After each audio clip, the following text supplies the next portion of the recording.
Hey, Ready Horror YouTube fans, I thought I'd take a look at the newly released I Still Know What You Did Last Summer, which is funny enough, it comes out at the very end of the summer, as we are now about to hit October, so just in time for Halloween as well. This is the sequel to I Know What You Did Last Summer, starring Jennifer Love Hewitt and Freddie Prinze Jr. The original, of course, also had Sarah Michelle Gellar and Ryan Phillippe in it, and this has Brandy and Mekhi Phifer, who I only really know from a couple of the films, and Brandy, of course, I know from the UPN network series Moesha, which I was a big fan of watching.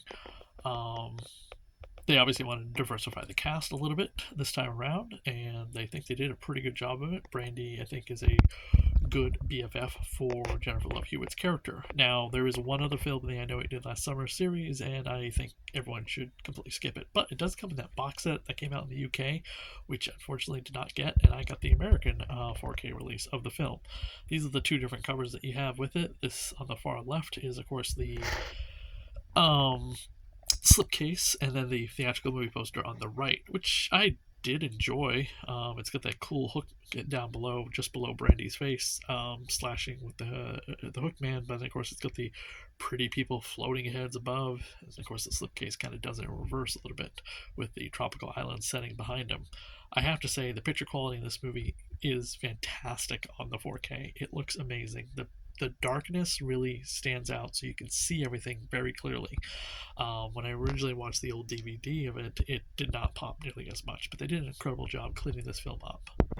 Now, for the bonus material on here, we have a director's commentary, and the director's commentary is something you need to listen to. He talks in this kind of gravelly young person voice, and I understand he's probably older than me, but the way the commentary sounds, it sounds like he's talking in darkness, like he's Batman. It's so funny to hear, and it's weird is also he doesn't introduce himself as the director of the film. Most commentaries usually have an introduction about who they are right from the beginning. This one didn't.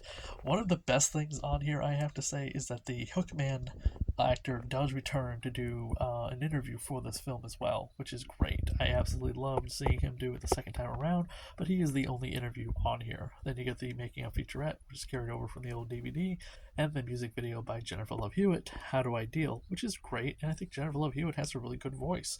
I think she sings really well. I don't know why she never pursued a big music career. Probably because her acting career was so important to her, and she's gone to do, of course, in Ghost Whispers. And then there's the theatrical trailer. But otherwise, this is a pretty standard, almost bare bones 4K release. The bonus feature on here with the interview is only about 12 minutes long. I think the director's commentary is interesting, but doesn't give a lot of insight into the film. Um, it it's hard to say whether or not he enjoyed his own movie. I know Freddie Prinze Jr. has been on the news lately talking about how much he didn't like this movie, and he's never seen it before. He didn't attend the premiere, so that should tell you something. But overall, I think it's definitely worth checking out. I, for the most part, loved it, and there are parts of it I didn't like, but I think it's a pretty decent follow up. It doesn't deserve some of the hate it gets. Absolutely avoid the third one. But if you don't have a chance to pick this up, if you want to pick up the 4K release from overseas, just keep in mind I don't know what players that plays on, so keep that in mind. Pick it up now. I know it's available in a lot of different retail places.